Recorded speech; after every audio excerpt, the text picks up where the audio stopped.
Purchase your tracks today.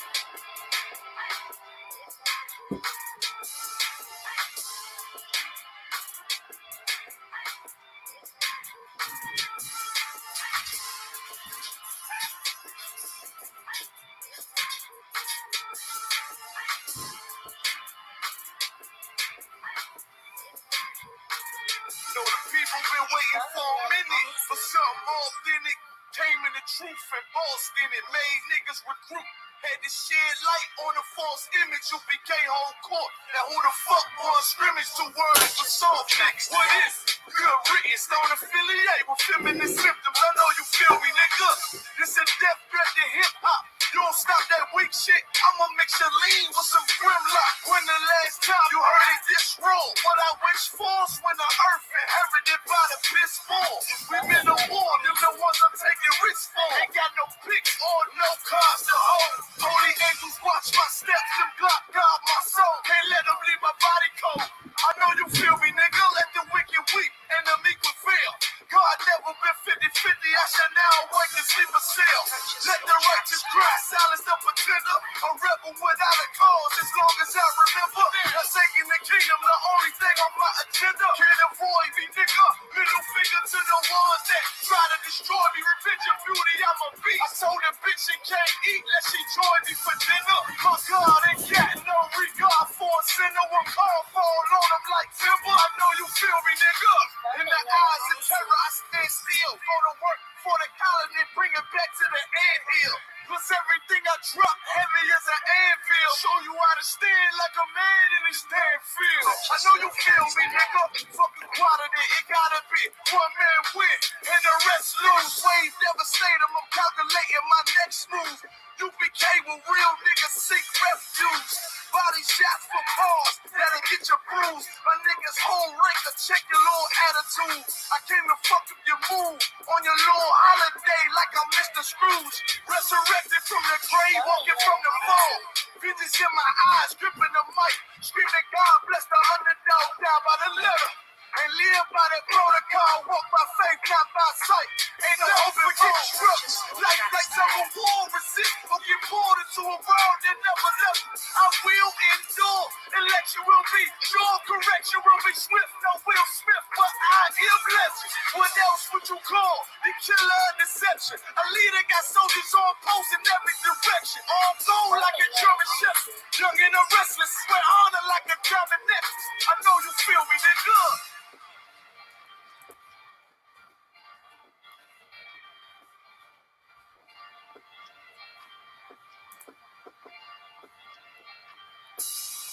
Purchase your tracks today.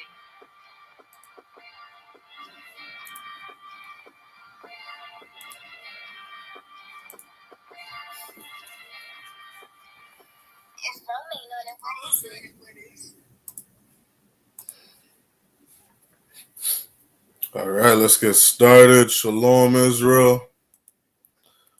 Yahweh Shem El Shabrak to all the brothers. Yahweh Shemal Atham Shem El Shad, all the sisters.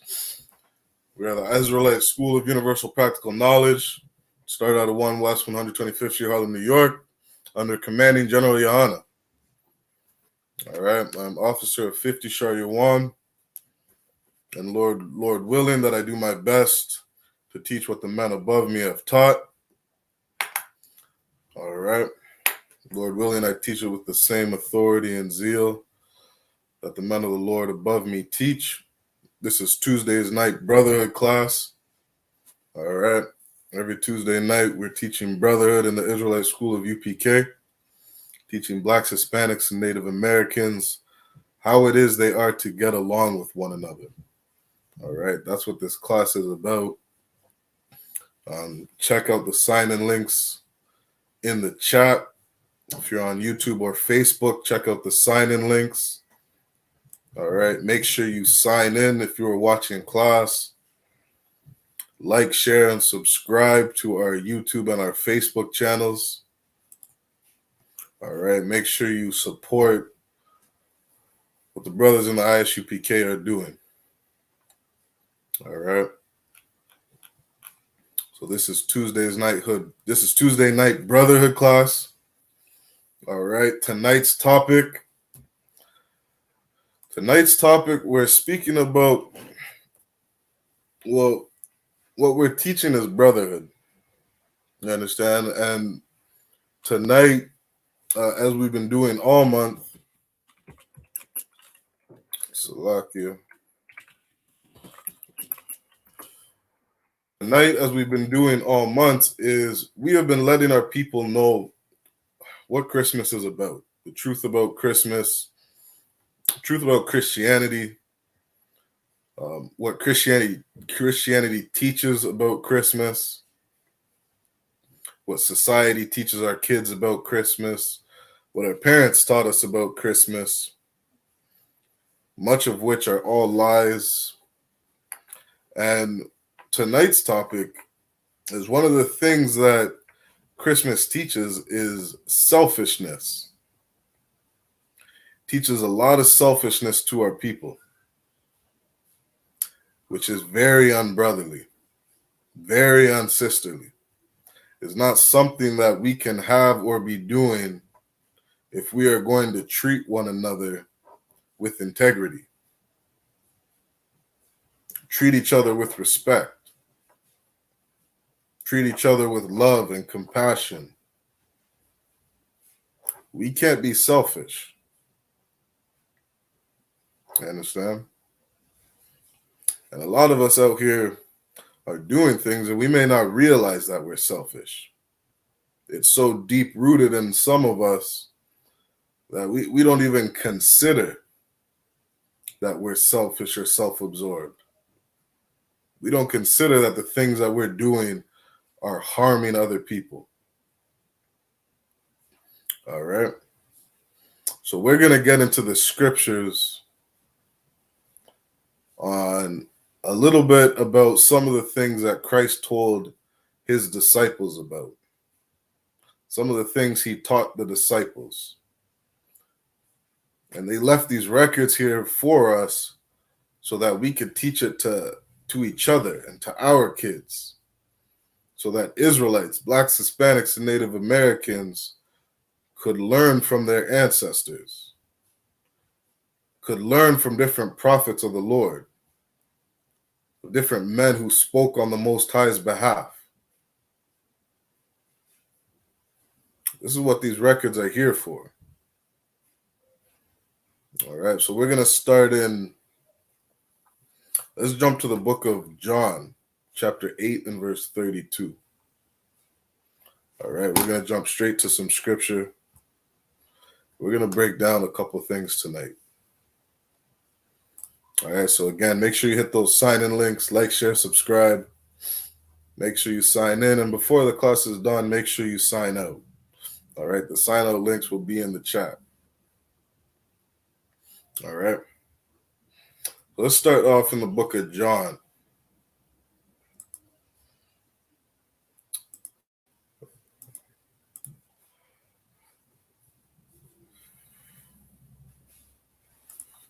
We'll go to the book of John, chapter 8 and verse 32.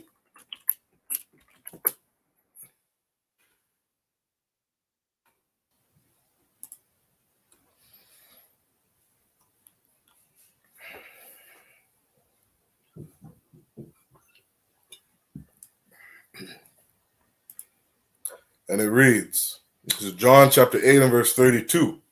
And ye shall know the truth, and the truth shall make you free. All right. How come, and this is a question that you should ask yourself,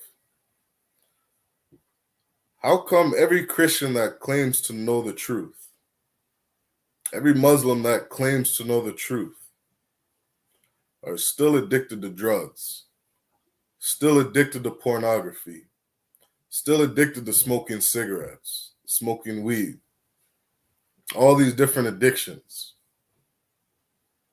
bound by something? You understand? John 8 and 32 says, ye shall know the truth, and the truth shall make you free. I mean, there's something about the truth that'll change a man. Something about the truth that will change a sister. Change the way they act. change the things that they believe in, change the things that they understand about life. This truth is supposed to make you free, which is why it's clear as day, Christianity doesn't have the truth. I knew one sister who had a drug addiction, right? Like a lot of Christians. And I would watch this sister. She would go to prayer meetings inside the Christian church. She would go every week and go pray. She'd go up to the pulpit at church, pray, get on her knees, cry, break down and cry, constantly begging with the Lord, begging with the Most High to take this drug addiction away from her.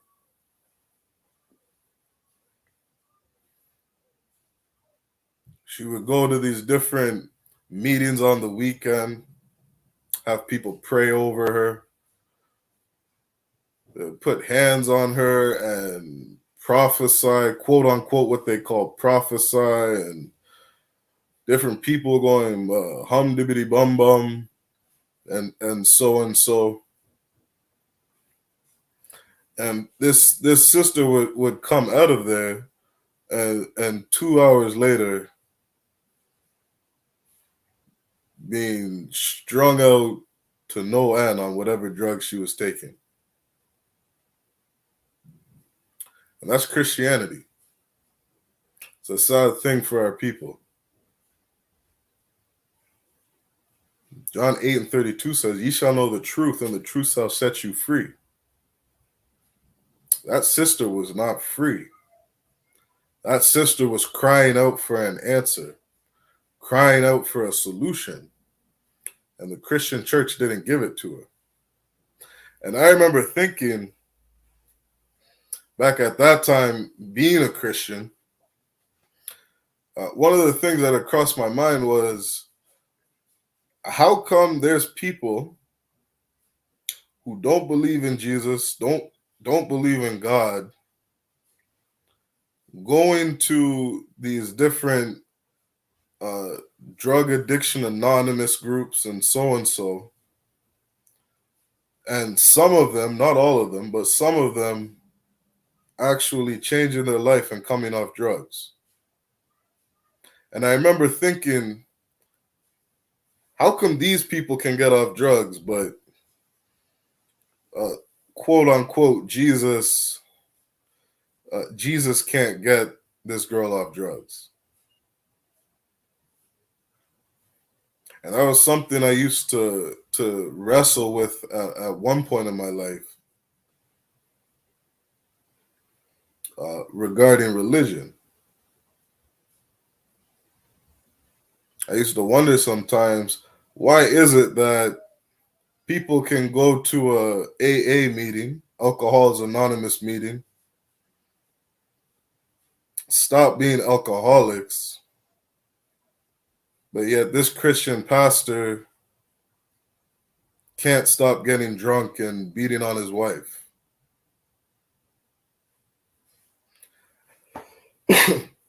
You understand? I used to wonder that. I used to think about it. I used to wonder about it. And I came to the realization Christianity just doesn't work. Christianity doesn't have the answer. Watching this girl pray every day, pray about this drug addiction. I remember seeing she would have blood running down her nose from all the crap she's sticking up her nose. And she would sit there and pray, be on her knees, crying out, Jesus, take this drug addiction away from me. Whether she was sincere or not, I don't know, but I would definitely see the sister crying all the time. I would see this sister break down in tears. You understand? I definitely believe that she was genuine and wanted to stop what it is she was doing. But again, John 8:32, and ye shall know the truth, and the truth shall set you free. Christianity did not set that sister free. You understand? And to anybody who knows people who struggle with different drug addictions, right? You see some of the effects of drug addiction. You see family members fighting with each other. You see families separating from each other. You see people stealing from each other. Right? You see the parents, the mother, the father getting fed up with their kids, right? Kicking them out the house, throwing them out the house, disowning them, not wanting them to come over to the house because so and so can't stop doing drugs. The whole household is full of Christians. Everybody's going hum dibbity bum bum, praying in what they call tongues and doing everything they can, being good Christians.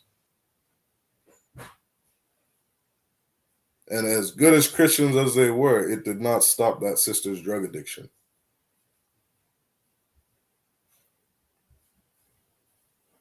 You understand? This truth is supposed to change a person. This truth is supposed to get you off drugs. The real truth of the Bible, the real truth that Christ taught the disciples, the example of all our ancestors that are left in these records, this truth teaches a man and a woman how to change their life.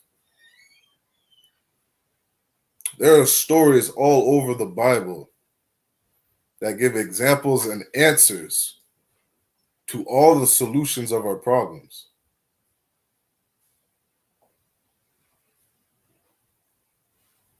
Which is why, like myself and a lot of people who are in Christianity, end up leaving the Christian church. Because they come to the same realization that I came to, that Christianity does not have the truth. It does not teach the truth. It is not changing people's lives.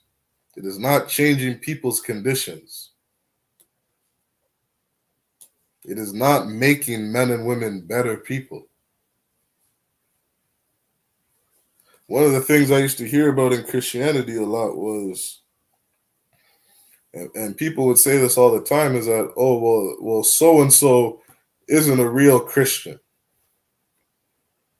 If they really believe God, or if they really had the Holy Spirit and they were really changed, they wouldn't be doing the things that they're doing. You understand? Not ever giving the actual answer to what is a good Christian. Because I knew that sister. She knew the Bible like the back of her hand. She quotes scripture from Genesis to Revelation. She'll pull a verse in the middle of Isaiah and quote it from beginning to end. She's in church every Sunday like a good Christian. She's praying more than every Christian I know. Every Christian I ever met. Talking about how much she loves Jesus. Praying for these gifts of tongues and to be baptized in fire and all these different things that they teach in Christianity. Meanwhile, she can't stop her drug addiction. She can't put down cocaine.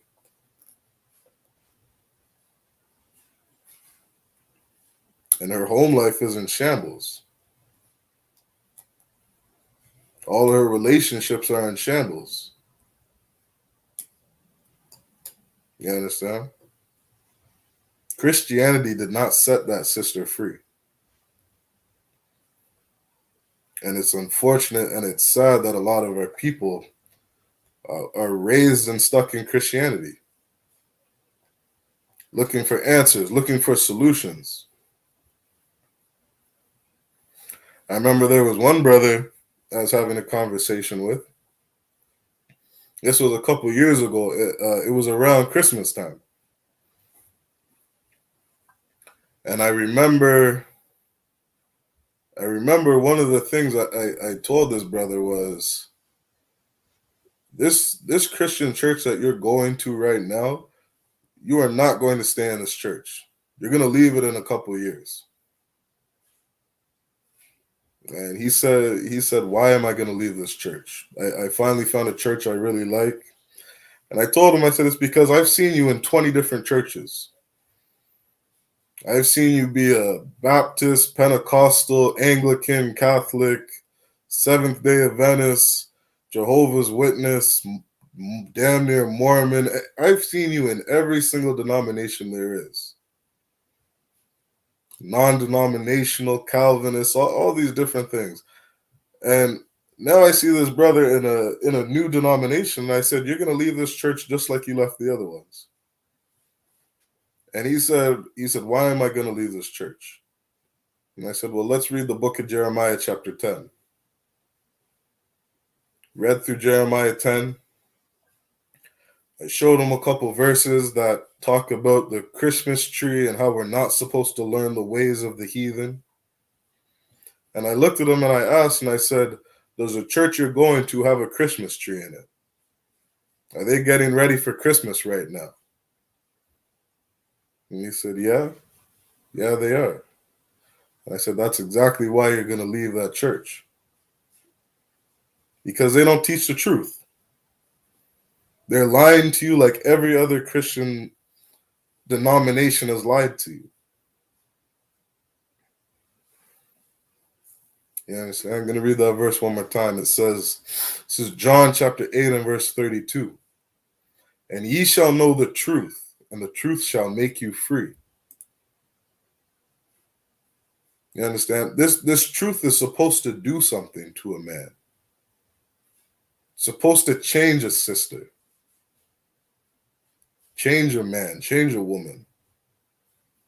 It's supposed to set them free from the things that they struggle with, from their addictions. You're addicted to cigarettes, drugs, pornography, all these different addictions. This truth is supposed to make you free.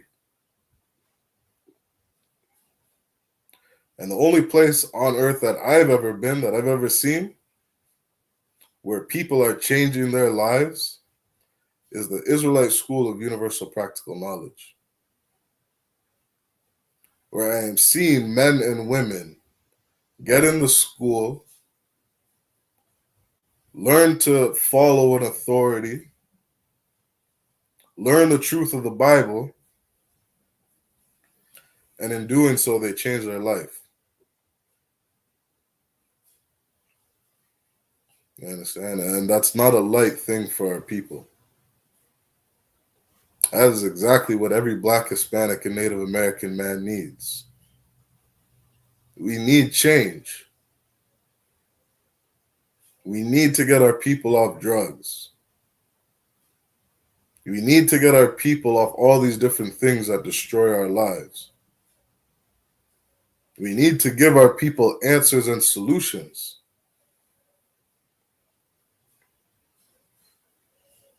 Now, when we read John 8 and 32,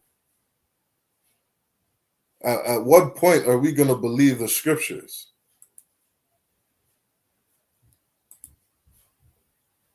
It says, ye shall know the truth, and the truth shall make you free. Do you believe it?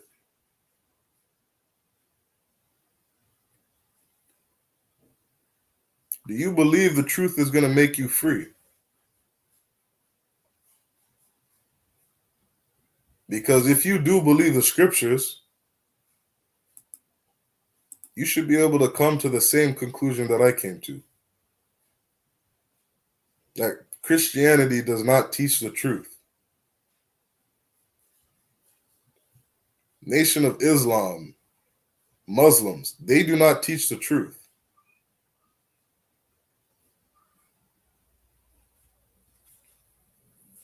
When you choose to truly follow Christ and follow the Most High, you should be a different person. The scriptures say, a new creature, born again, somebody different, somebody you can't recognize, who used to live one life and now lives a different. I know this one this one Muslim guy, this one Muslim brother. And every time I see this man, he talks about how bad Christianity is. He grew up in a family where they were all Christian, and he's always saying how bad Christianity is, and all the terrible things that you learn in Christianity, and all the terrible things that Christianity taught our people and our families. You understand?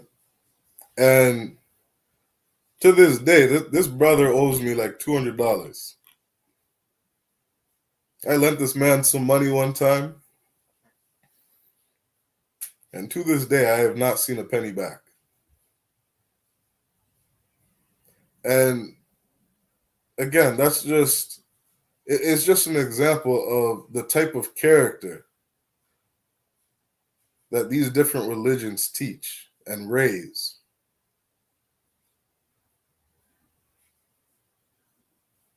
I know Muslims who are out dealing drugs to our people.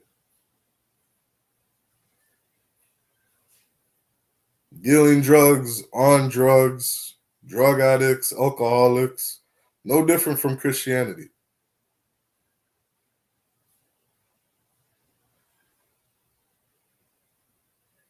And they'll claim up and down that the Muslim religion is so much better than Christianity.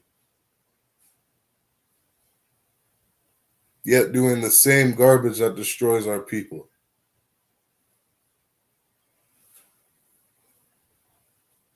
You understand?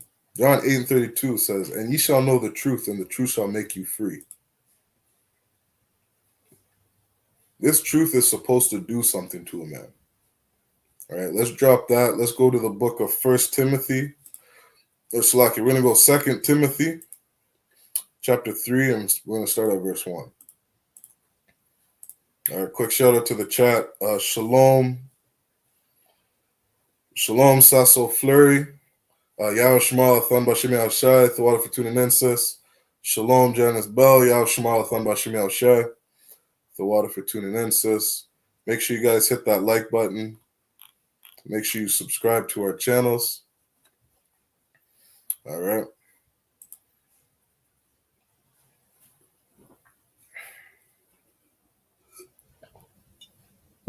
So we're going to go to, we're in the book of 2 Timothy chapter 3, and we're going to start at verse 1.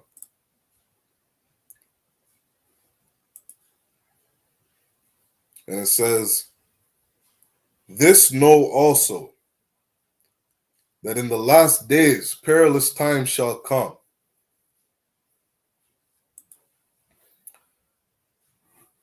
Now, what we're about to read are some of the things that will be taking place in the last days.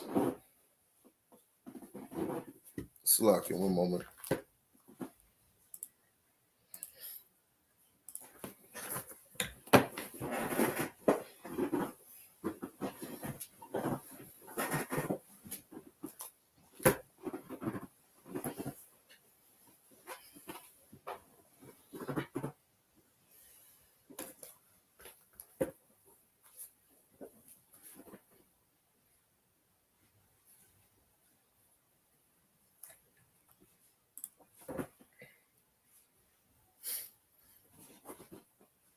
Salakia. So this is letting us know. I'll read that again from the top. It says, it's in 2 Timothy chapter 3 and verse 1. This know also, that in the last days perilous times shall come. Right? So we're about to read some of the things that are going to be taking place in the last days. Verse 2. It says, for men shall be lovers of their own selves. You understand? Men shall be lovers of their own selves. This is how you know that we are in the last days. Just look at society today. Right? Look at what hundreds of years of Christianity and Christmas has done to our people.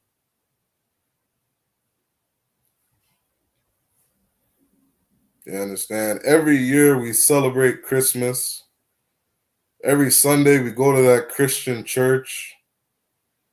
Right? You're a Muslim. You say your 5 prayers every day. Right? All these different religions that we grew up in this society. Look at what it has taught our people. Look at how we've become as a nation of people. Right? It's not hard to see how much people are so in love with themselves. Everybody's talking about I, me. What can I have? What do I own? Look at the things that belong to me. Look at my car. Look at my house. Look at my clothes. Look at these new shoes I just bought. You understand? Christmas time is no different. Look at this gift that I got. Look at what so-and-so got me. Look at what my boyfriend bought me for Christmas. Look at what my husband bought me for Christmas. Yeah.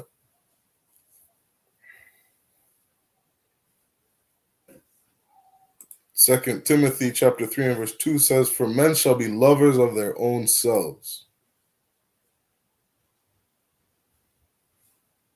This is what has been taught to our people. Just look at your Christian pastor. Look at the house they own. Look at the car they own. Look at the clothes they own. Pastor walking around in his, those alligator shoes. His brand new $600 suit. His $40 shape up. Talking about, look at what God has done for me. Look at how God has blessed me. Look at how long I've served God and look at what he's given me. Look at this beautiful house that I own. Look at this beautiful retirement. Look at this beautiful vacations I get to go on. That's your Christian pastor.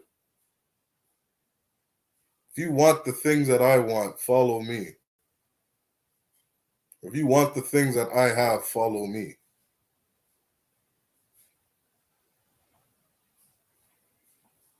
Just pray a little louder and yell a little louder and cry a little harder to God for the things you want, so that you can win the next lottery. That's what Christianity teaches you.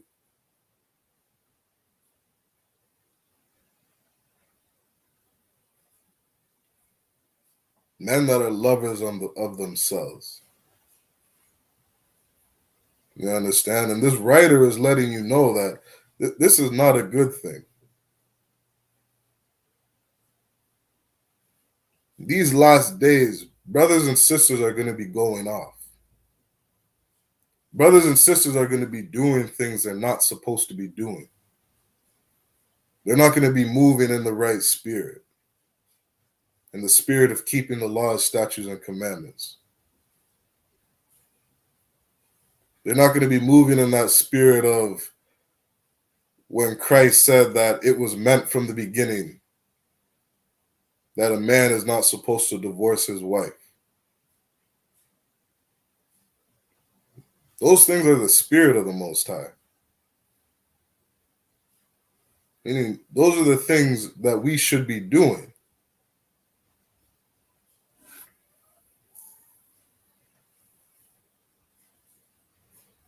You understand? Men that are lovers of themselves, that is not a good thing. These are some of the things we learn celebrating Christmas. It says, "For men shall be lovers of their own selves, covetous."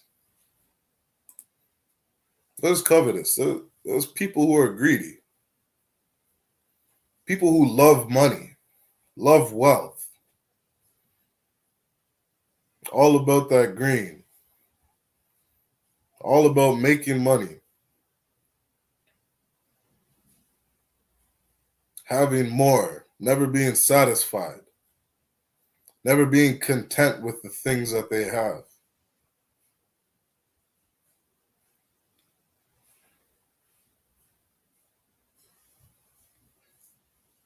You understand? I can definitely tell you in the city of Toronto, we call it a rat race. Everybody's trying to get ahead. Everybody's trying to get more. Everybody's trying to screw each other over in business. Everybody's about their money.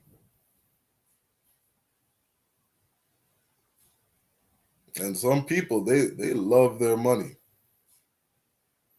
A lot of people have lost their lives over money.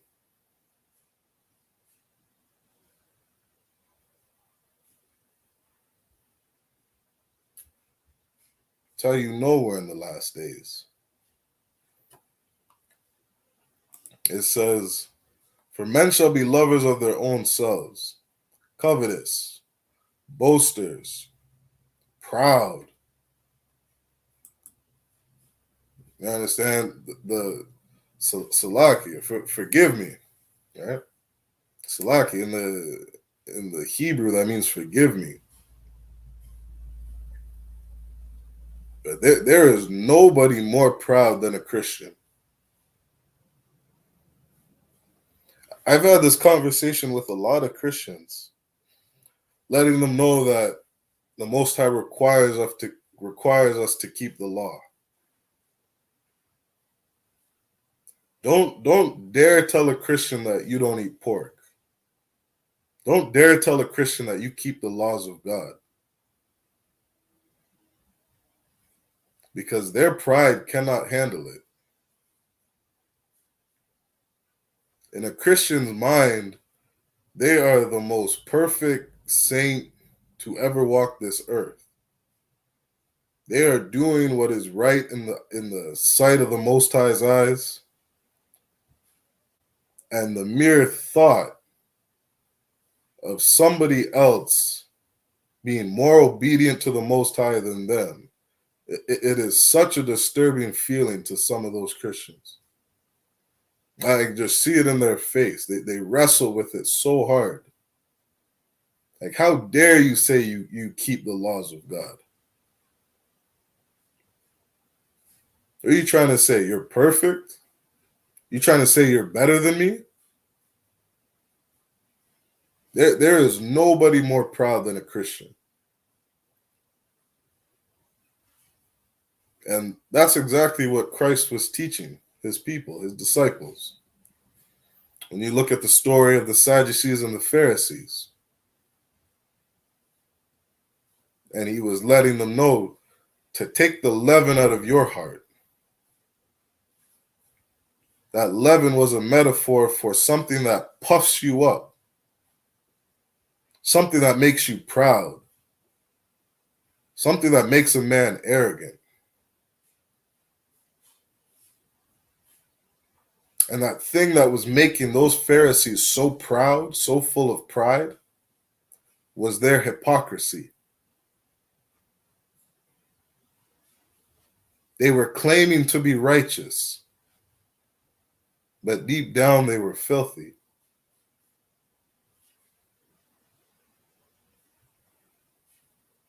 You understand? They were going around claiming to be these righteous leaders, righteous men of God. But deep down they were hypocrites. They weren't doing the things they were teaching. They weren't doing the things they were telling other people they need to do. The Pharisees were hypocrites. And that's what made them so full of pride. And it's the same thing that Christians do. They claim to love God. They claim to follow God. They claim to be holy and righteous. But they don't do anything that God says to do. Nothing. A Christian will throw out half the book. Christian won't even read the Old Testament. Some of them, not all.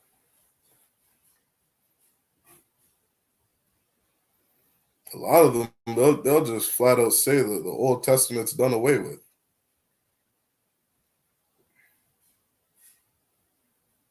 And they wrestle with some of these concepts because they don't understand what it is. They don't understand the truth. Like it says in John 8:32. They don't know the truth. And they are in bondage.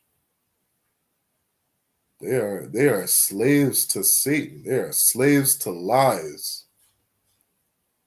They don't know any better. And they're hypocrites.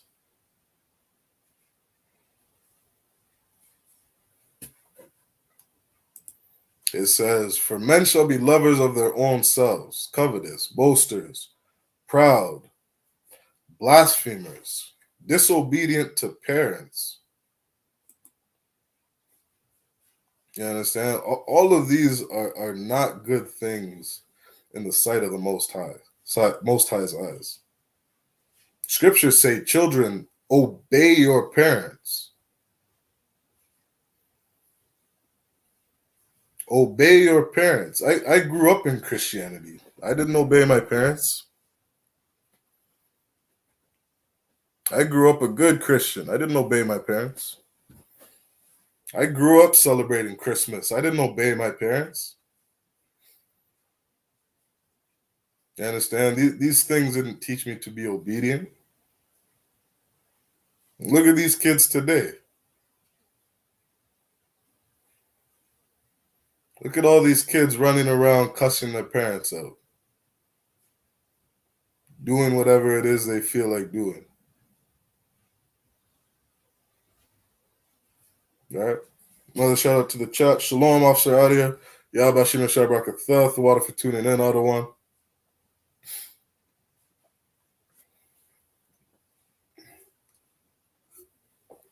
Right? Look at all these disobedient children running around. Right? This is how you know we're in the last days. And look at that! Look at that one of those stupid things they teach to kids in about Christmas. How does that go? If what do they say? If you're naughty or nice, it's lucky. I don't even know. I don't even remember how that saying goes. But basically, the thing in Christmas is if you're a good kid, then Santa Claus is gonna come down that Christmas tree and reward you for all the good things you've done as a kid. But if you're disobedient, if you don't listen, you're not gonna get any gifts.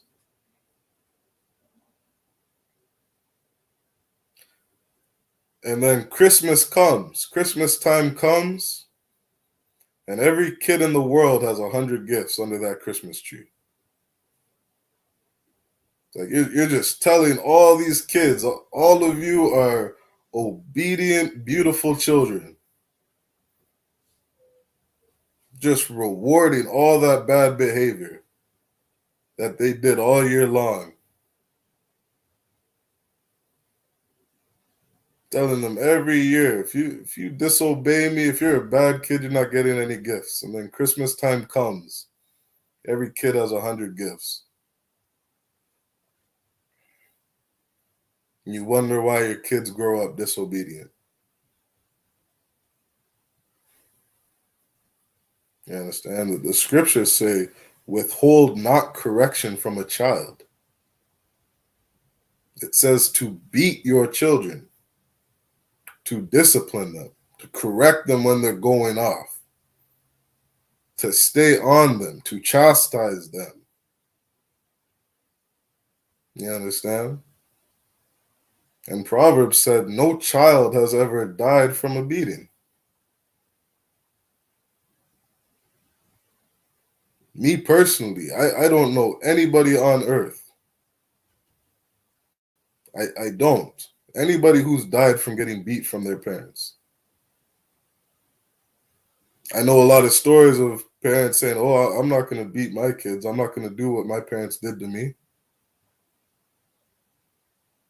You got some people saying, yeah, I see why we need to beat our kids. I appreciate what my parents did.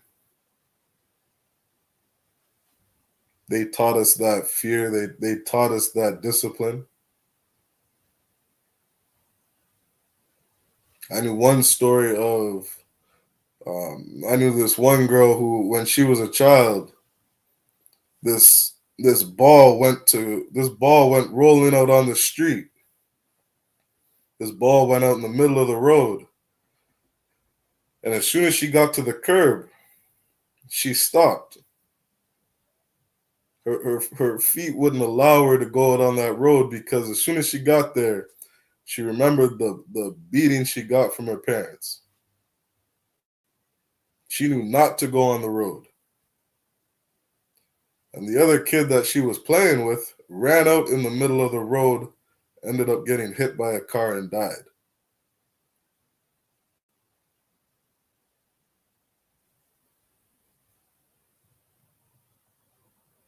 You understand? The Bible says correct a child. Withhold not correction. Spare not the rod. For Salakia, spare the rod, spoil the child. You wonder why your kids are disobedient. All right, let me keep reading. It says, for men shall be lovers of their own selves, covetous, boasters, proud, blasphemers, disobedient to parents, unthankful. You understand? Just a spoiled brat. This is exactly the fruits of what Christmas teaches. Unthankful. You believe everything in the world is owed to you. The whole world is yours. And that you're so deserving of every gift you get every year come Christmas. Every time your birthday comes around, somebody owes you a gift. Every time Valentine's comes around, somebody owes you a gift. And if you don't get that gift, you're going to scream bloody murder. You don't get a gift come Valentine's Day, you're going to go sleep with another man. You don't get a gift come your birthday, you're going to go commit adultery on your husband. Don't get a gift come Christmas, right? You're going to tear everything apart. This is what these different holidays teach our people. Just unthankful, ungrateful, spoiled brats, selfish, lovers of themselves, proud, thinking that people owe you something, thinking that you're some righteous, holier than thou person walking this earth. Right up to the point where A Christian will actually demand that God gives them what he owes them. A Christian is so proud, they will actually sit there and say, God, well, I did this. Last week, I helped so-and-so. Do you remember the time I went out and fed the poor? You remember the time that I was nice to my coworkers at work? I did this, I did that. And their prayers turn into a demand. Their prayers turn into a demand from God that he gives them what is owed to them.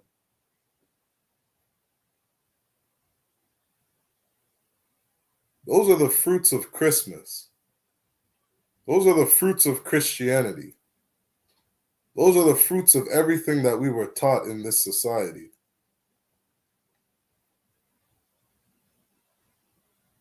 And it is destroying our people. Right, let's keep reading. It says,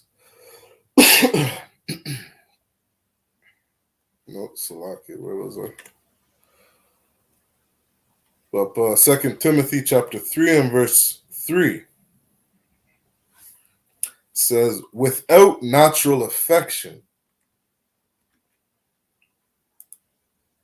You understand? Without natural affection.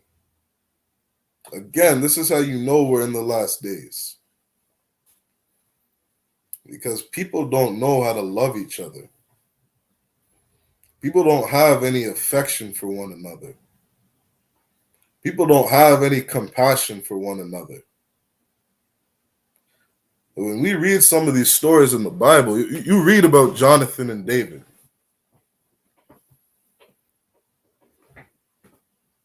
You understand? If Jonathan was thirsty, that means David was thirsty.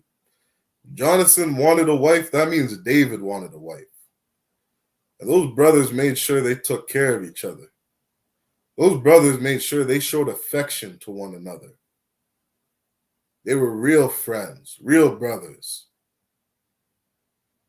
They had affection for one another. They knew how to look after one another. They knew how to serve one another, how to suffer for one another, how not to abandon one another. They had affection for one another. And that's not something that we learn today. Just look at the fruits of Christianity. Look at how many people are getting divorced in the Christian church.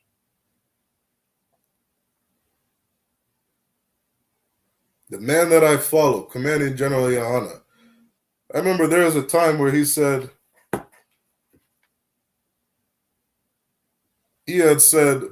look at all these people that say in the I.S.U.P.K, we're some hate group. That we're a bunch of racists and hate groups. We teach hate. We preach hate. We're a bunch of some evil, wicked men. These are some of the things they say about the men of the Lord in the I.S.U.P.K. But look at the fruits. Look at how many brothers have 3 wives, 4 wives, married 15 years, married 20 years, who because of their integrity, they refuse to divorce their wives. They refuse to throw their women away. Not in the Christian church.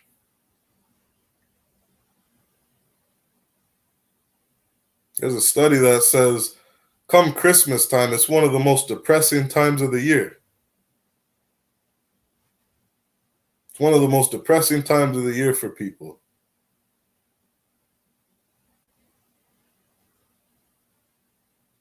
It's the highest, it's the time of the year where there are the highest amount of suicides every year.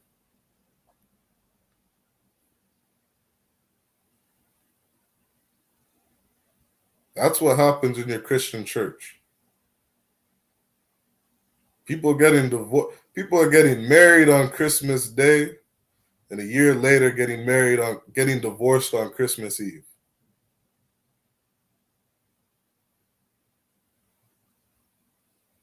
That's Christmas. That's Christianity. People don't have affection for one another.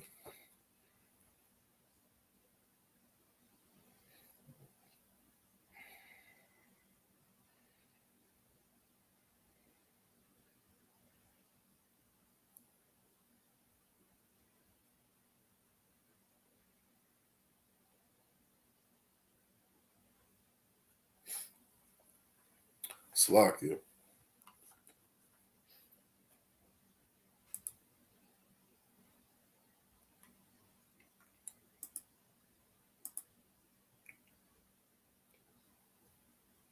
Where were we?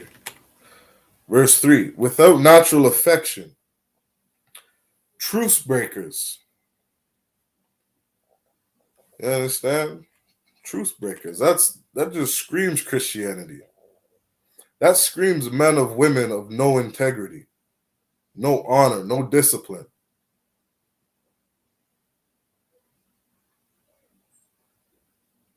You understand?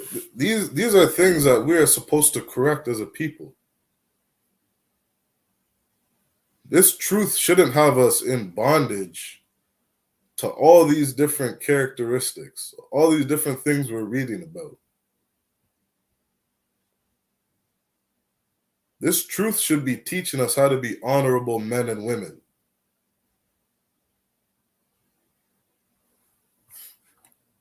Right? It says, truce breakers, false accusers, incontinent, fierce, despisers of those that are good. Verse 4, traitors, heedy, hide-minded, lovers of pleasures more than lovers of God, having a form of godliness, but denying the power thereof. From such turn away. You understand? I'm not going to spend too much longer on this, but just read some of these things, right? Despisers of those that are good. That's all in the Christian church. Traitors. That screams Christianity. People who just throwing their wives away. Heedy, high-minded, lovers of pleasures. This is what we learn in this kingdom. To be so in love with pleasure. Lovers of pleasures more than lovers of God. This is what our people focus on. Our people are so self-absorbed with the things that are around them. So worried about their happiness, their peace, all the things that bring joy into their lives. This is what our people chase. Trying to follow their oppressor. Trying to get that early retirement. Retire in some beautiful home where they can chase all their pleasures, all the pleasures of this world.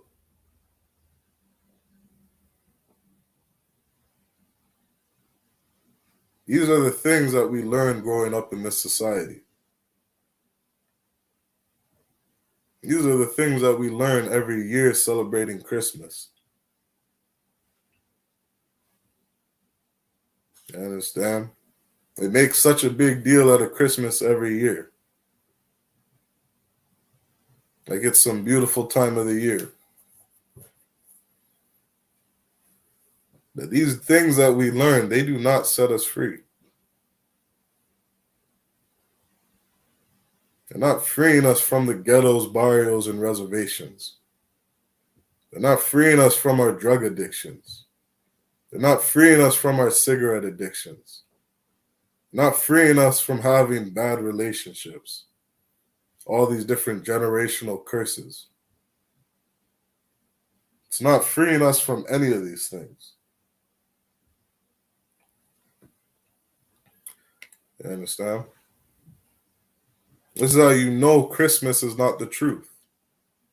It's how you know keeping all these different holidays is not the truth. Christianity is not the truth.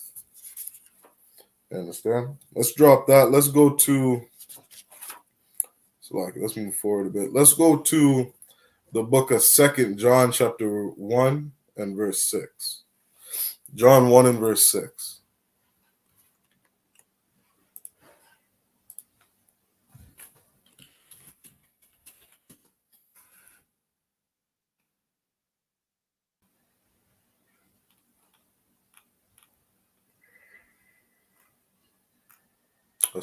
John chapter 2. John 2 and verse 6.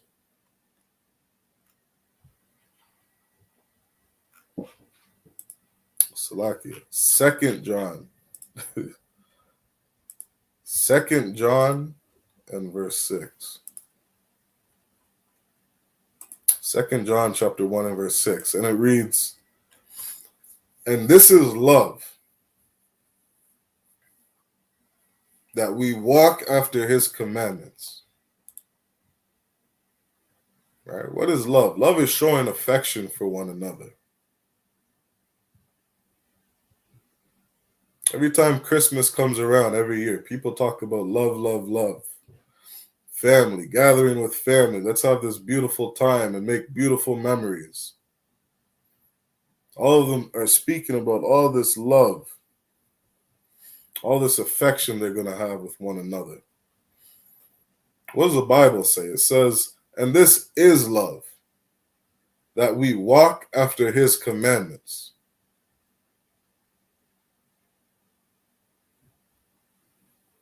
You understand? You should not be teaching your kids every time Christmas comes around that love is receiving a Christmas gift.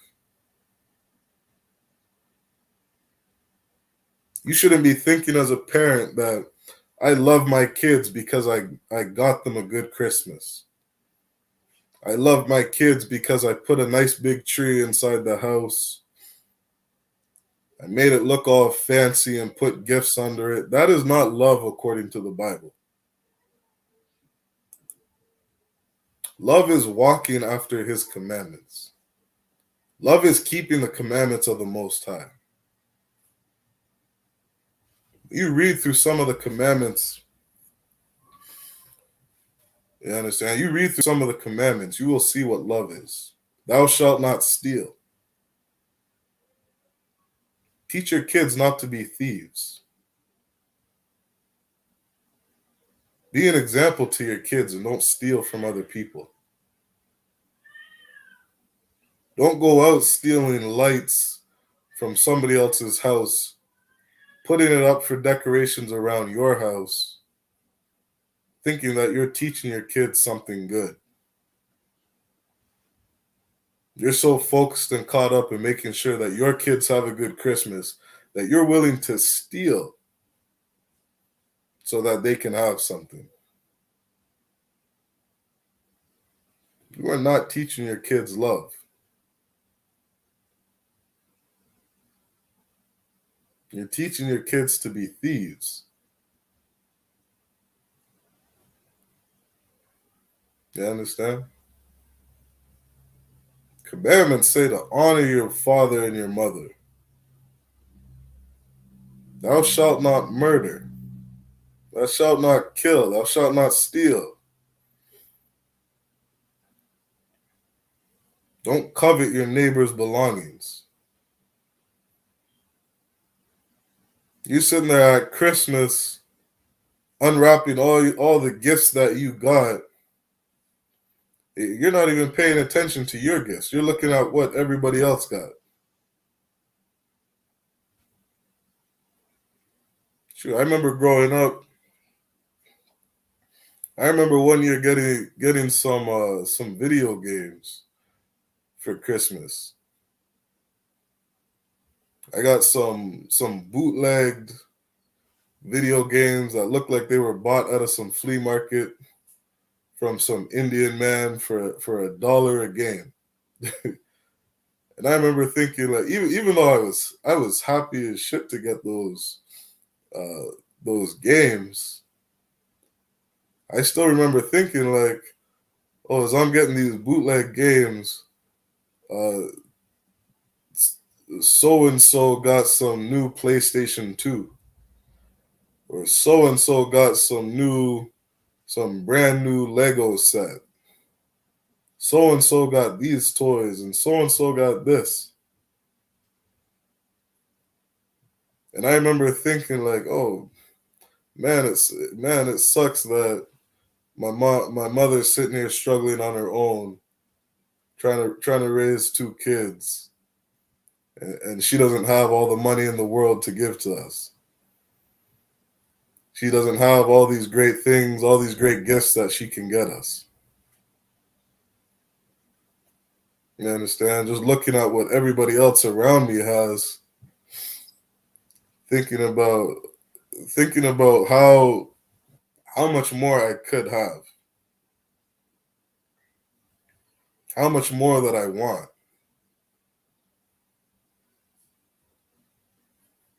Just coveting what other people have, not being thankful for the things that are right in front of me. And that's Christmas. I saw this one brother got some gift that he's been asking for all year round. And then the other brother, the other brother, he got, I don't know, he got some clothes or something. But basically, it was something he didn't want. And in this video, he ended up picking up the Christmas tree, dragging it outside, pouring gasoline on it, and setting the tree on fire. Started yelling out, "Oh, I hate you, Dad. I hate you, Mom. You guys always do this. You treat him so much better than you do treat me." This kid's just losing his mind because his brother got the gift that he want and he didn't get it. That's Christmas.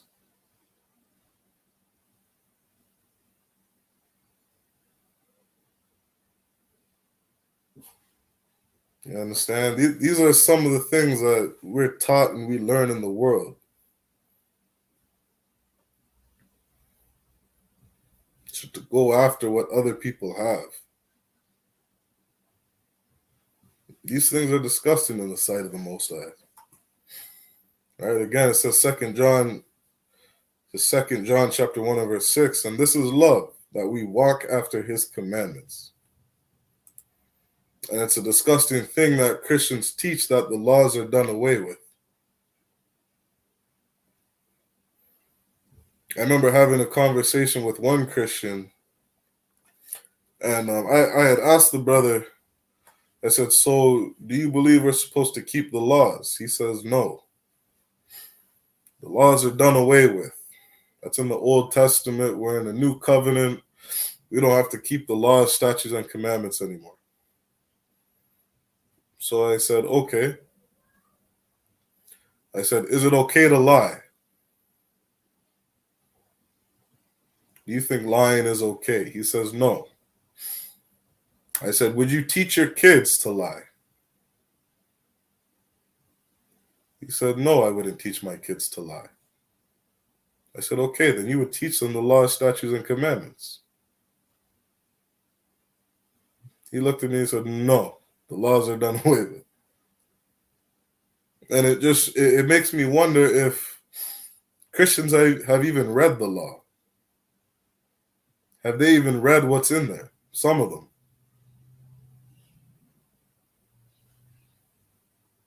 Because a Christian would damn near have you believe that the laws of God are not a good thing.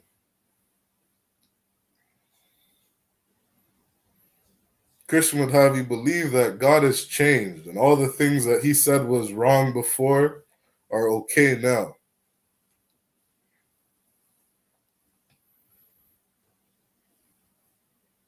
You understand?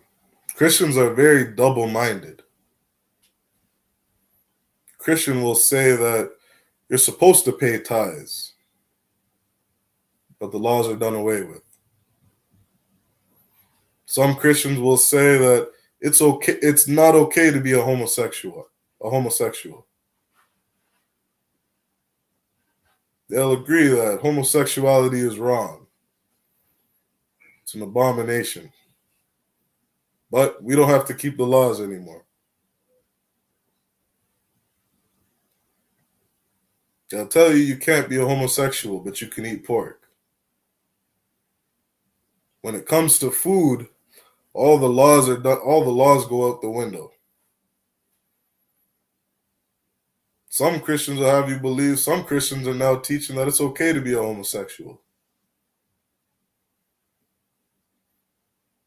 True, I heard one Christian say that there's nothing wrong with homosexuality. There's only something wrong with men touching little boys. And that's what God was talking about.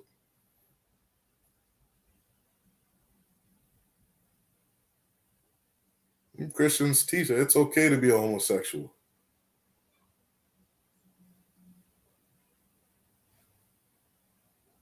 And then if you were to ask them, well, if it's okay to be a homosexual,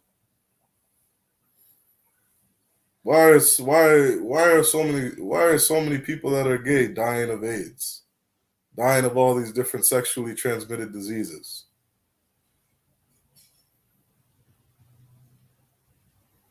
And they don't have an answer for that question.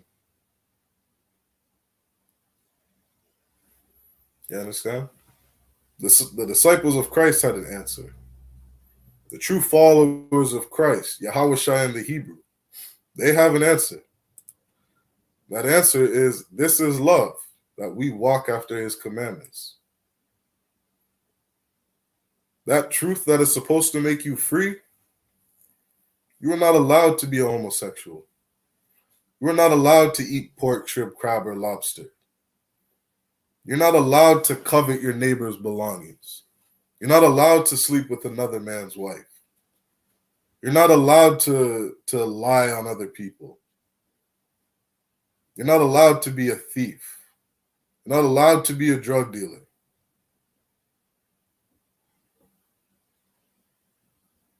You understand? Christ told a prostitute, a harlot, that woman at the well, go and sin no more. Those things you've been doing with men, stop it. Change your life.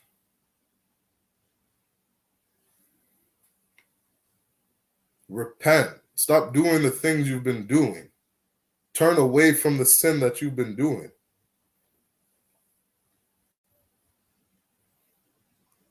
Because those things that you are doing are destroying you.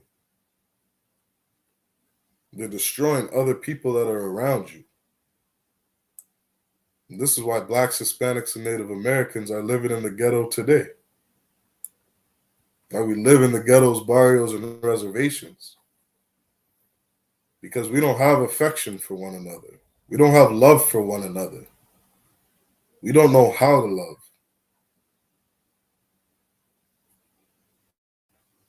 That's why we're in bondage. You understand? It says, and this is love, that we walk after his commandments.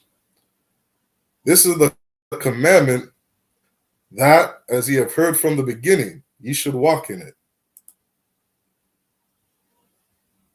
And some Christians would have you believe that, oh, this is speaking about the commandments of Christ. These commandments is what Christ taught. Thinking that what Christ taught was something different from the law. No, the commandments that Christ told you to keep, you read in the book of Leviticus. You read in the book of Exodus. Christ was quoting Deuteronomy. Christ was quoting Numbers. Those commandments you've heard from the beginning.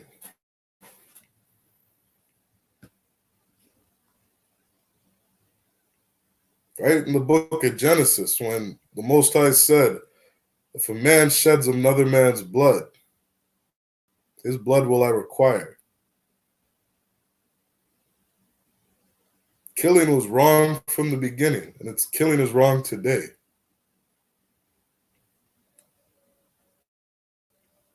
You understand? The Most High has always had a certain level of integrity that brothers and sisters were supposed to live by, that we were supposed to treat one another by. And those laws have not changed. Those laws teach us love.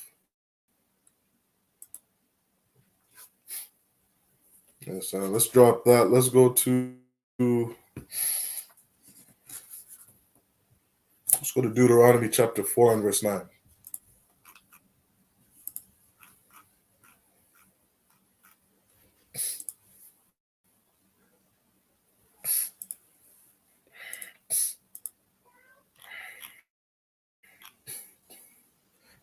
This is Deuteronomy chapter 4 and verse 9. It says, only take heed to thyself. Only take heed to thyself, and keep thy soul diligently. This is something very important for Blacks, Hispanics, and Native Americans. Check yourself. Take heed to yourself. Pay attention to the things that you're doing. Watch your mouth. Watch the things that you say.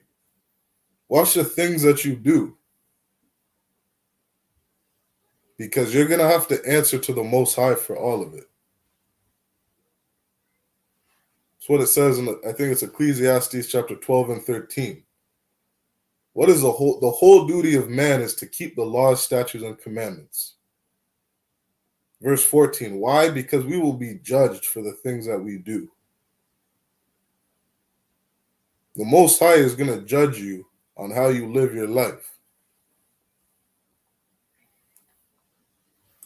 So you can live this life being a wicked bastard, or you can live this life being a righteous man, a righteous sister, somebody who has affection for their people, somebody who loves their people, who is a good brother, a good sister.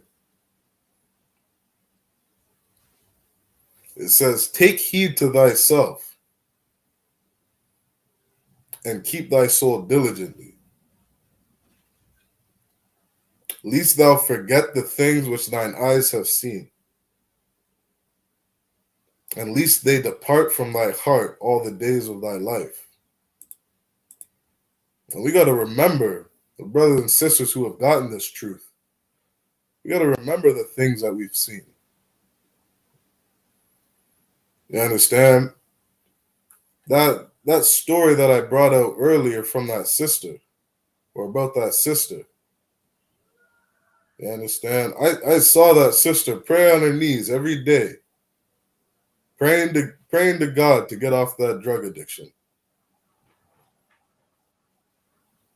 asking different people to pray for her, going to prayer meetings every Tuesday, every Saturday, going to this prayer meeting. This sister could never get off drugs. You understand? Couldn't put that white down. Couldn't put it down. That was Christianity. You understand? That's something that I will never forget. I remember all the things that Christianity didn't do for our people. All the answers and solutions it didn't give to our people. It didn't fix the Black household. Didn't fix marriages. Didn't get people off whatever addiction they had in the world.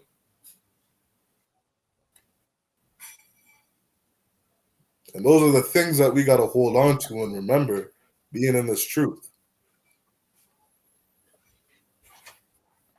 So pay attention to yourself. Take heed to thyself. Watch the things that you're doing. Make sure you don't go off. Remember to keep the laws, statutes, and commandments, to understand the importance of it. Hold it dear to your heart. Never forget the things that you've seen. You understand? But teach them thy sons and thy sons' sons. And teach it to your kids. Teach the laws, statutes, and commandments to your kids. Teach them the truth of the Bible. Don't have them growing up celebrating Christmas every year, thinking it's going to teach them to be honorable men and women. You understand? You celebrated Christmas for 20 years of your life. Where did that get you? Celebrated Christmas for 50 years of your life, ready to go on your deathbed. 80 years. What did that get you? What did it teach you? What great memories did you have on Christmas Day that were so life-changing?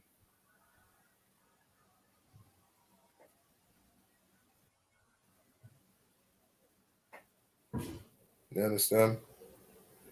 These different religions, they didn't give us the truth. These different holidays, these different things that we learn in this society, it didn't give us the truth. I just saw a quick video of some of the things going on in Vancouver. And in Vancouver, they're actually giving out, they're giving out, what's it called? They're giving out free samples. Free samples of, what do you call it? Unlaced drugs. Giving out bags of free heroin, bags of free cocaine, bags of all these different free pills, things that haven't been chemically messed with. Because all these people are dying of opioid addictions and fentanyl and all this different crap that they're putting in the drugs. You understand? Our society is not going forward. It's going backwards. First, Canada legalized weed, and now you see this in Vancouver. Canada legalized weed, what, 2 years ago, 3 years ago? And now they're handing out free heroin bags in the city of Vancouver.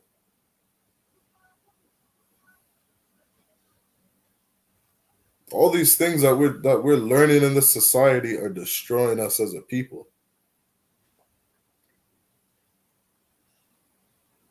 Which is why Christ told us, right? You read about it in Revelations, John the Revelator said, "Come out of her, my people. Separate from this society. Separate from their ideologies and their ways of life. Come out of her, my people, so you won't be partakers of her sins. So you won't get caught up in all the madness of what's going on here in the city called Babylon. Inside of Canada, inside America. These things are destroying our people." All right. Shalom, Baraki Ali, Yabashim Shabrakatha. Hey, what's going on, warrior? It's good to see you.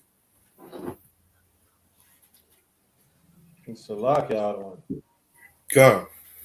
I have a precept. Khan, so Salaki, so tonight's class is about some of the things that Christmas teaches our people. Right? The title of the class is Christmas Inhibits Selfishness. Khan. Right? And we read about in you can go over it in the book of 2 Timothy, chapter 3, verses about 1 to 4. Right? You can read about the different things that we learned in this society. Right? We learned from Christmas, that we learned from Islam, we learned from Christianity, from public school. right? All these different things that we learned in this society. And in 2 Timothy chapter 3 and verse 1, it lets you know that in the last days, people would be exhibiting these different types of behavior. They'd be proud, lovers of themselves, boastful, greedy, covetous, right? And a lot of these things we learn celebrating Christmas, all right? So right now we're in the book of Deuteronomy chapter 4 and verse 9. And I'm just explaining the importance of the truth, right? You read in John chapter 8 and verse 32, it says, "And ye shall know the truth, and the truth shall set you free." And so you got to ask yourself as a people, why is every Christian addicted to all these different drugs? They're addicted to alcohol. They have all these different things that they're in bondage to. If they truly have the truth of the Bible. Because you're either calling Christ a liar, you're saying you don't believe in the Bible, or you come to the same conclusion that I came to when I was in Christianity, which is that Christianity does not have the truth. You understand? And what that truth is keeping the laws, statutes, and commandments. What that truth is that this Bible is written to Blacks, Hispanics, and Native Americans. It's written to a particular people. And we have ways that we're supposed to govern ourselves by. All right? It's a good thing not to steal. It's a good thing not to kill. It's a good thing not to covet your brother's belongings, your brother's wife, or anything that he owns. It's a good thing to honor your parents, to obey your parents as you're a child, not to be a homosexual, not to teach your kids or your sons to dress up like women. All right? These laws, statutes, and commandments are good for us. They teach us to love one another. They teach us to have affection for one another. You understand? So let's drop Deuteronomy 4 and verse 9, and let's jump to Proverbs chapter 11 and verse 14. You can grab that for me. Proverbs 11 and verse 14.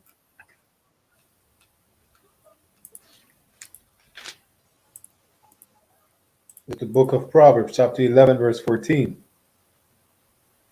Where no counsel is, the people fall.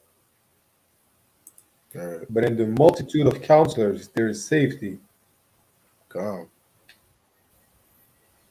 All right. Where no counsel is, the people fall. Blacks, Hispanics, and Native Americans, we've been given terrible counsel in these different nations we grew up in. Growing up in America, Canada, the islands, the Caribbean islands, the UK, we've been given terrible counsel as a people. You understand? I remember in the world, when I was married in the world, I used to go to my Christian pastor for counsel, for advice. To tell him my marriage is failing, my marriage is destroyed. How do I fix it? Help me. Crying out to this pastor for help. You understand? He didn't give me any counsel. Didn't give me anything that fixed my marriage. You understand? You look in Christianity, look at how many people are divorced. Look at how many marriages fail in Christianity. Look at how many people in Christianity are addicted to pornography, addicted to cigarettes. You got Christians who their whole life, 40 years in the Christian church, smoking cigarettes. 30 years in the Christian church, addicted to drugs. You got pastors addicted to alcohol, getting drunk every Sunday before they teach. You understand? The counsel that we've received as a people has destroyed us. All right, finish that verse up. But in the multitude of counselors there is safety. And this is a pillar to the I.S.U.P.K. Counsel is everything in the I.S.U.P.K. Because the true followers of Christ follow the Bible. They understand that counsel is important for our people. Right? Many times the scriptures refer to the children of Israel as lost sheep. Sheep just out here for the slaughter because their shepherds lead them astray. We need good counsel as a people. You understand? We need counsel as a people, and this is what we provide in the I.S.U.P.K. Like I said, I remember struggling so hard with that thought that this sister can't get off drugs, no matter how hard she prays. She's been on 30 different fasts in 1 year. The David fast, the fast for 3 days, fast for 14 days, fast for 30 days, all these different fasts, all these different prayers, yet can't get off drugs. Then I see these people go to Alcohol Anonymous or some drug anonymous group. And in 1 month, they're drug free for 1 month, alcohol free for 6 months.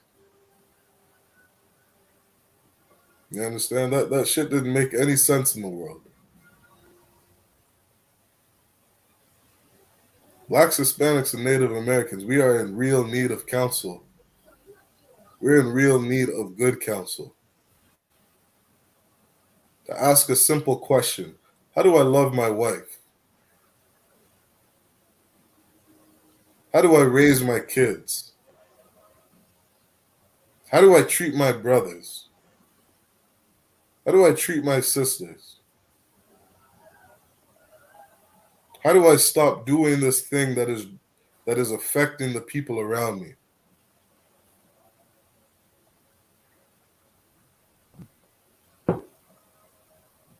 Because if we would get good counsel as a people, we would be strong. We would rise. We wouldn't be in bondage. We wouldn't be in the low state that we're in as a people. All right? Drop that, go to Proverbs 29 and verse 12. Khan.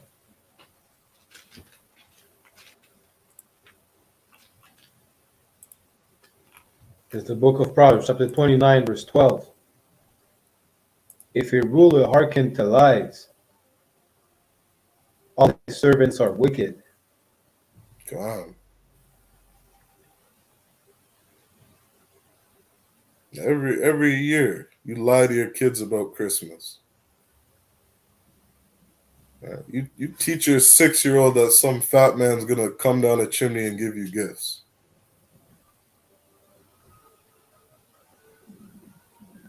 And you do that because your pastor told you Christ was born on December 25th.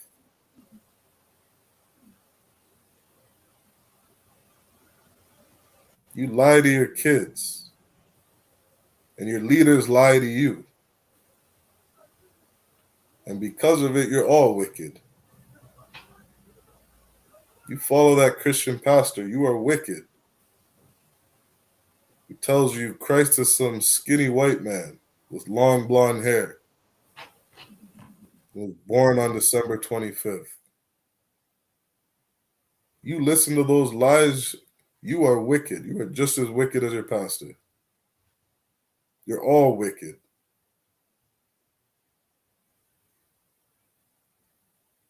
Your kids are wicked. You wonder why your 15-year-old girl is lying to you about where she was last night.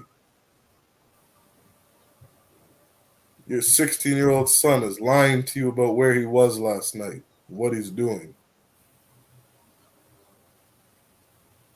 Maybe you shouldn't have told him that some fat man is coming down a Christmas tree. That there's some fat man riding around the sky in some sled with reindeers flying through the sky.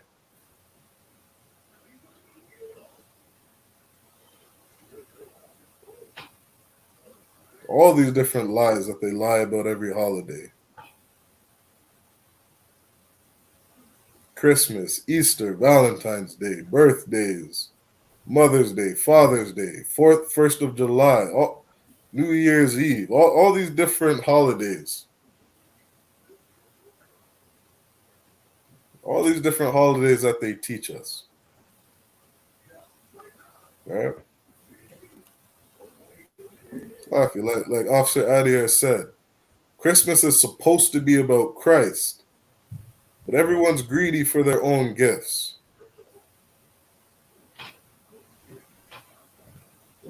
You understand? I remember in the world. I remember in the world when I think I was like 21, 22, and it was the first time I was getting ready to celebrate Christmas on my own.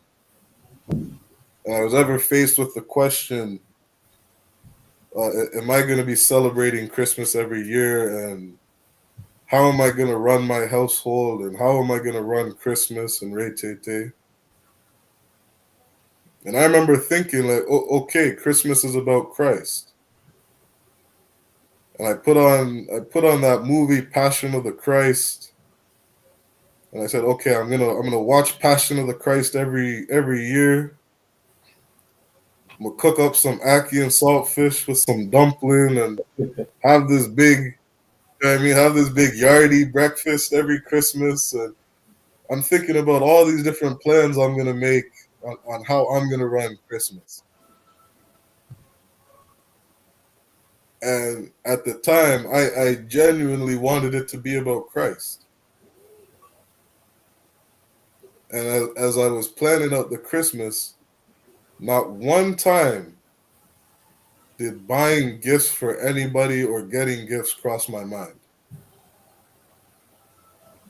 Because the two and two don't go together. If this is about Christ, why are we talking about gifts for? You understand? As often as bugged out as I was, I could still put two and two together and understand that gifts have nothing to do with Christ.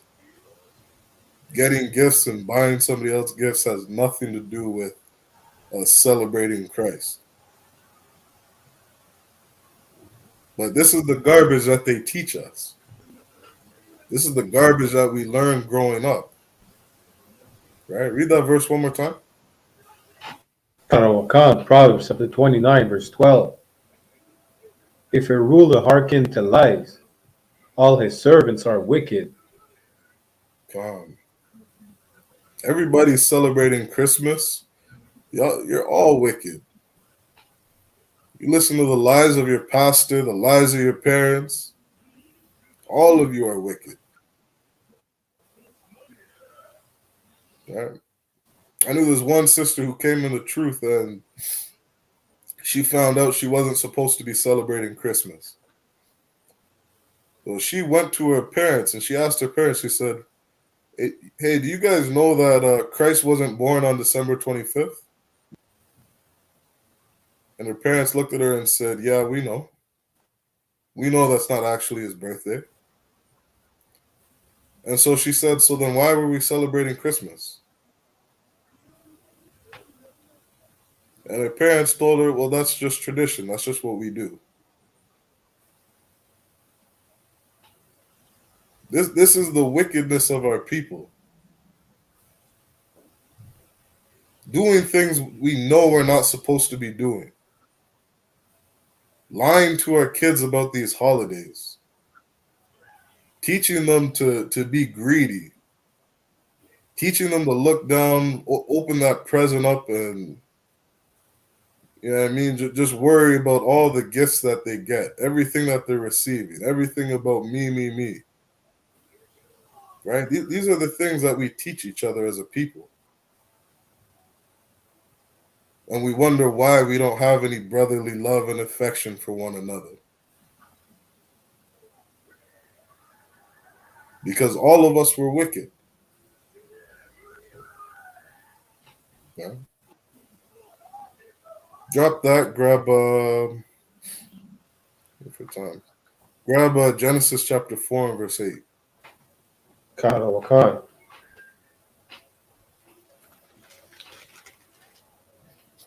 There's the book of Genesis, chapter 4, verse 8. And Cain talked with Abel his brother. And it came to pass when they were in the field that Cain rose up against Abel his brother and slew him.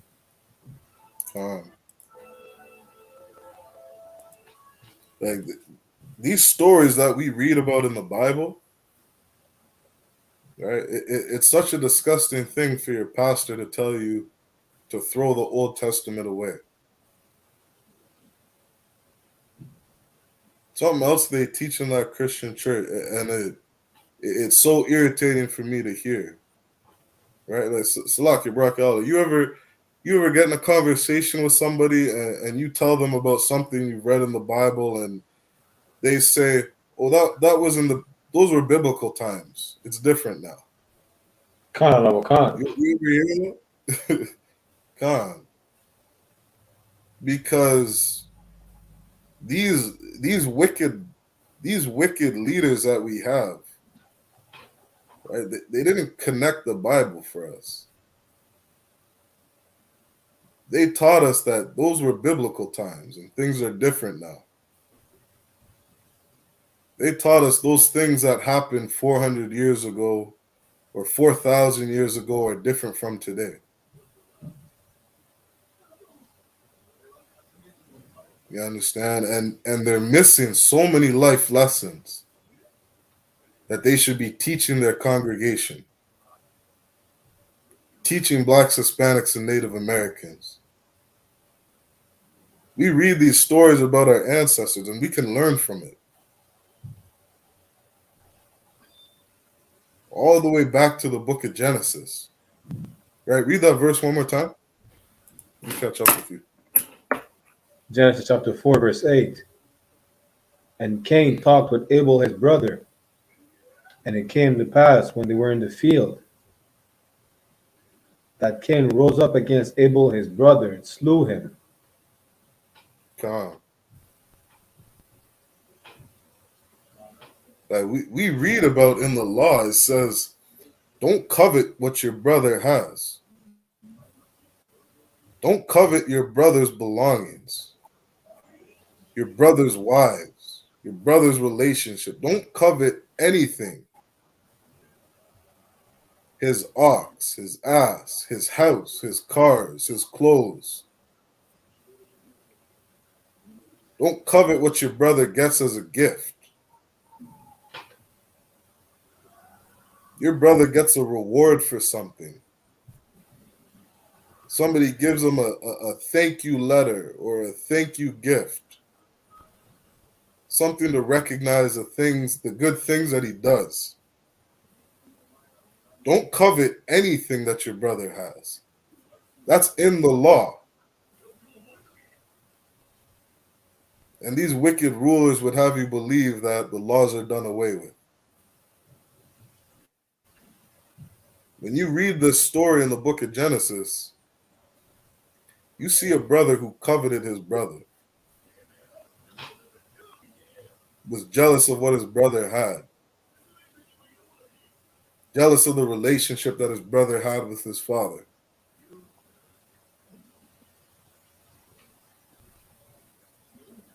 Instead of taking heed to himself like we read in Deuteronomy 4 and verse 9. You understand? Cain killed Abel. He didn't take heed to himself. He didn't say, oh, maybe I should have gave the Most High a better offering. Maybe I should have gave the Most High my best, the first of everything that I own. Give the Most High my best offering, my all. He didn't take heed to himself. He was just looking at his brother, what his brother had and what he didn't have.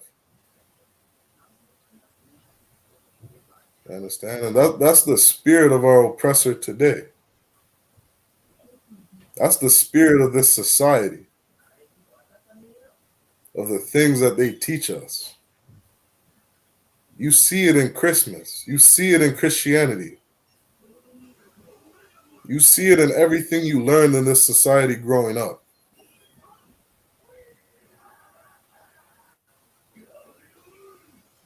You understand? We read about from Genesis to Revelation. The Bible teaches us how to be a good brother, how to be a good sister,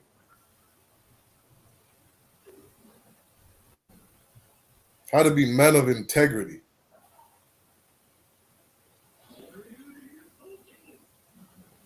All right. Matter of fact, let's grab some of those laws. Salakia, Come on. I had a precept I wanted to bring up for the title of the class. Come on, go ahead. Title of the class is Christmas Inhibits Selfishness, Come on. right? And all our people wants to do is gather together. They want to enjoy a feast. They want to celebrate. They want to drink. They want to take part into fornication. They want gifts, all being selfish. But the Bible says in Proverbs chapter 3 and 21, that's like a 3 and 31, envy thou not the oppressor and choose none of his ways. Damn This right. this is a precept for every single pagan celebration there is in the world, but especially for Christmas, since we ought to choose none of his ways. We're not supposed to be that selfish and only focus about the gifts, about the feast, about the liquor, about the fornication. We're supposed to follow the laws, statutes, and commandments of the Bible and choose none Damn of right. his ways. Damn right. We shouldn't take part in this celebration. Come on. Damn That's right. That's such a heavy precept that you brought out. You understand? Like we opened up in this class in John 8 and 32. It says, "Ye shall know the truth, and the truth shall set you free." The truth is the oppressor is the goddamn devil the Bible speaks of. Canada Wakan. Man, he is a disgusting bastard. And you look at just look at all the things he's done over the last 1,000 years. All the people he's murdered, all the people he's enslaved, all the disgusting things that he does on this earth. Been doing it right up to when he killed his brother Abel. You understand? The scriptures say there's no new thing under the sun. The same people that were here 10,000 years ago are here today. And they're doing the exact same, the disgusting things they've been doing right from the beginning of time. And those disgusting people are ruling over us. Right? The scriptures say when the righteous rule, the people rejoice. When the wicked rule, the people mourn. Canada Wakan. And that disgusting bastard that is over us right now, the world is in mourning. And it's crazy to think that these pastors actually want you to join together with your oppressor. Martin Luther King, a Christian preacher, is telling you, let's hold hand in hands with our oppressor. Let's join with them. Let's go to their schools. Let's work at the same businesses they work at. Let's work in the same hospitals. Let our kids play in the same sports that they play. Trying to be like your oppressor. And that is the thing that has destroyed us as a people. You understand? Joining to this oppressor is what has absolutely destroyed our nation. Trying to act like these other nations, trying to be like the heathen, taking on their customs, their ways of life. The Most High told you to be holy, to be set apart, to be different, not to be like everybody else.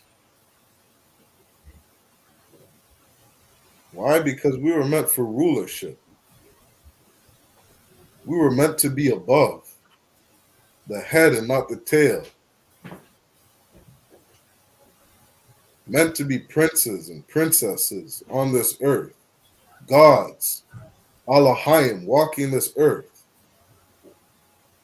powers, authorities.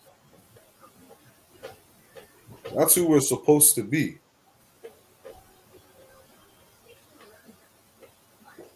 But when we join ourselves to our oppressor,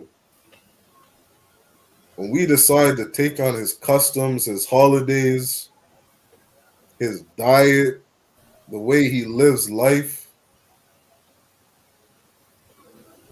we just destroy ourselves.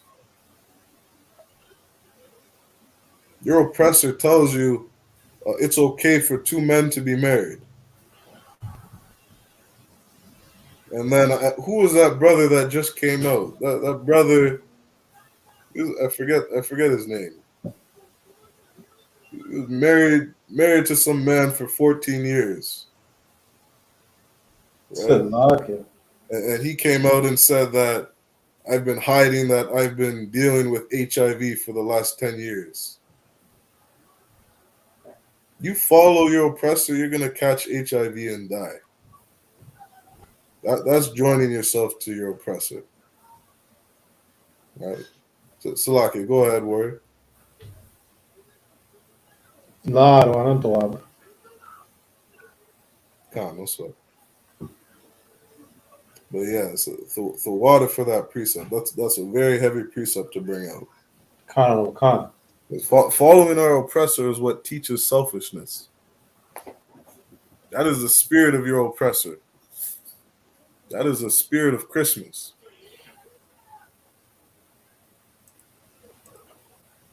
And that goes against the laws of the Most High. Let's bring this one verse out. Bring out one more verse. If you could grab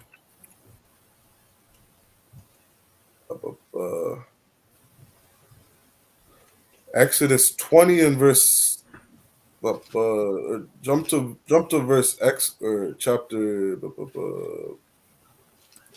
Slaki, 1 second. We're gonna go Exodus 20. Let's go Exodus 20 and verse 17. Khan is the book of Exodus, chapter 20, verse 17. Thou shalt not covet thy neighbor's house. Khan, don't covet your neighbor's house. This is in the law. This is in the Old Testament, the book of Exodus, that your Christian pastor tells you to throw away. It says, covet not your neighbor's house. Keep reading. Thou shalt not covet thy neighbor's wife. Don't covet your neighbor's wife. Don't do it. Don't look at what your neighbor, don't look at the wife that your neighbor has. Don't look at your neighbor and say, oh, wow, he has 5 wives. I want 5 wives. He has 5 wives. Oh, that one wife, he doesn't treat her too well. He doesn't have time to deal with that one wife. Don't start looking at what your neighbor has. Don't covet what your neighbor has. You see a brother has 5 wives, you say, Most High in Christ. I'm happy for you, brother. I'm glad the Most High is blessing you. Glad the Most High is taking care of you. That new house that you got, I'm glad you got a safe place for your family. Don't look at your brother's wife and say, oh, I want that house. Why did he get that house, Lord? Why didn't I get that house?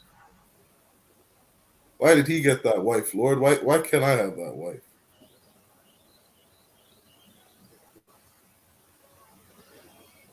Aren't I as good as that man? Well, look at the things that I'm doing. I'm doing all this so much better than this brother. I work harder than this brother. Why does he have that house? Don't do that. You understand? Keep reading. Nor his manservant, Finish out the verse. nor his maidservant, nor his ox, nor his ass, nor anything that is thy neighbor's. God, that's in the law. Don't look at a brother to tear him down. Don't look at a brother to try to take the things that the Most High has blessed him with. You understand? That's not how we should be moving as a people. And if you're a brother who's been blessed with all these things, ask your brother who doesn't have what you have. Ask him how you can help him. Ask him how you know how to get 5 wives. I'm gonna show you, brother, how to get more wives. I'm gonna show you how to deal with one woman. After you learn how to deal with one woman, I'll teach you how to deal with another and another. I'll show you how to get this same house that I have. Matter of fact, brother, I want you to have better than what I have. That's how Jonathan and David moved. That's the brotherhood we should have as a people.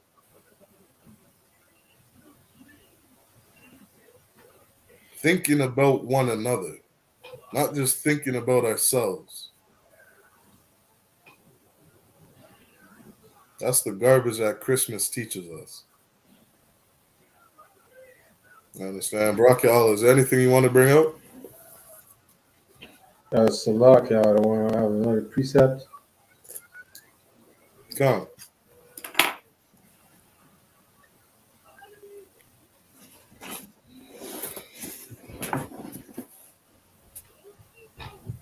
Again, this goes with Proverbs 3 and 31. This is Jeremiah 10 and 2.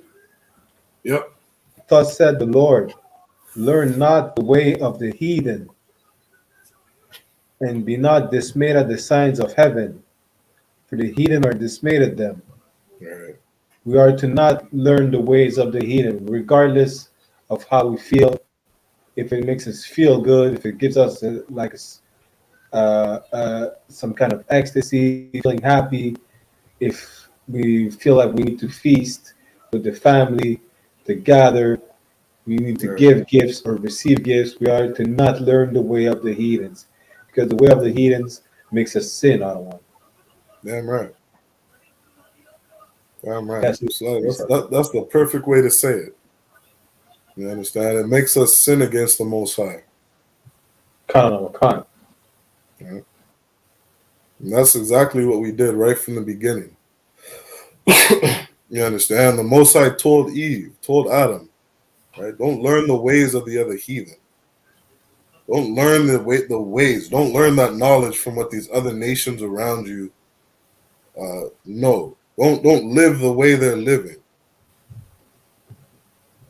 You understand? Because the day you start living the way they live, you're going to learn evil. You understand?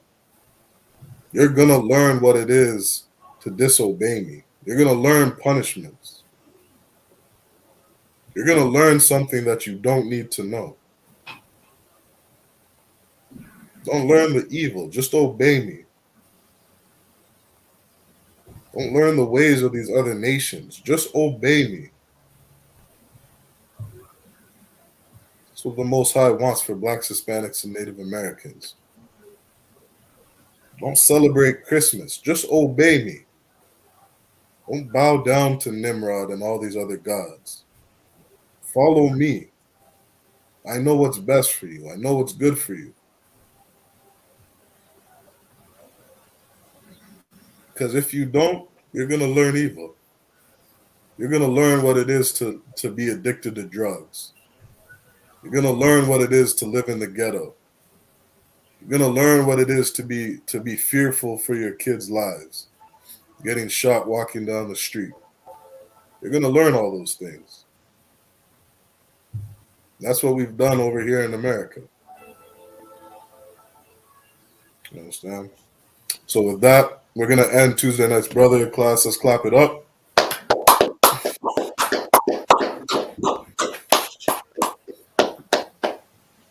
All right, I'm going to put the sign out links in the chat. Make sure you hit those sign out links before you leave the class. And we're going to give the I.S.U.P.K security announcements. We are the I.S.U.P.K, which was started out of 1 West 125th Street, Harlem, New York. Rule for new brothers and sisters. When a new brother or sister comes into the school, they are off limits for 6 months. They are to be saluted only. They are here to shed themselves with the world. They need transportation, the teacher will arrange it. After 6 months, if a brother or sister has an interest in a particular person, he or she must get permission from the head to speak to a brother or sister. There's another 6 months in which the brother and sister will court each other. After this 6 month period, the brother and sister will get permission from the head to marry. Tithes, which is a commandment. You can find it in Numbers 18, verse 21, and Malachi chapter 3, verses 8 to 10. Ma'ashra means tenth in the Hebrew.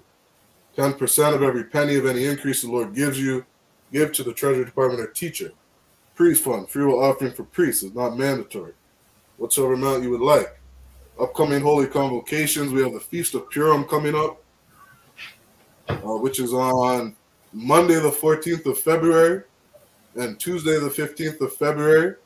You can read about it in the book of Esther, chapter 9, verses 20 to verse 31. If anyone wants to be a trooper in the school, start wearing all black, boots, shirt, pants, headband, and scarf. With that said, men of Israel, Imajim, which means stand. We're going to give a courtesy salute to the brothers and one courtesy salute to the sisters. Men of Israel, Imajim Shabbat, Imajim, Barak, Yahweh Ba'ashem Yahshua Barakatham, Yad Yamatah, Sarah Akwathim. Men of Israel, Imajim Shabbat, Imajim, Barak, Yahweh Shamar Alatham Ba'ashem Yahshua, Yad Yamatah. Class dismissed.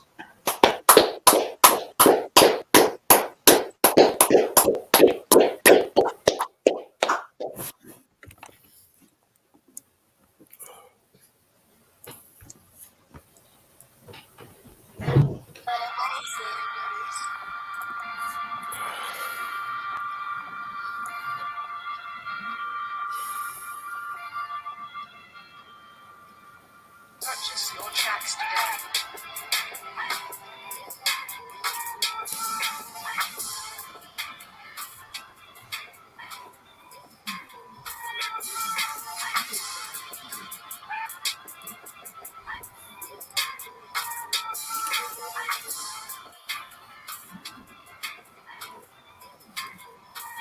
No, the people been waiting for a minute for something authentic.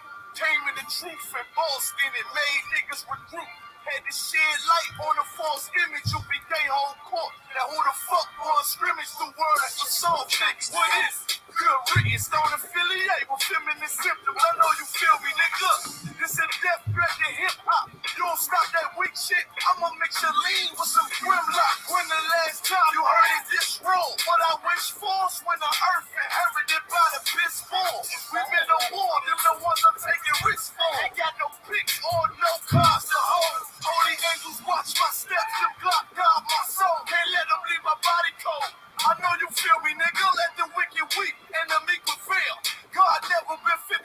rationale, wait to sleep a cell. Let the righteous cry, silence the pretender. A rebel without a cause, as long as I remember. I'm taking the kingdom, the only thing on my agenda. Can't avoid me, nigga. Middle finger to the ones that try to destroy me. Revenge of beauty, I'm a beast. I told the bitch she can't eat, let she join me for dinner.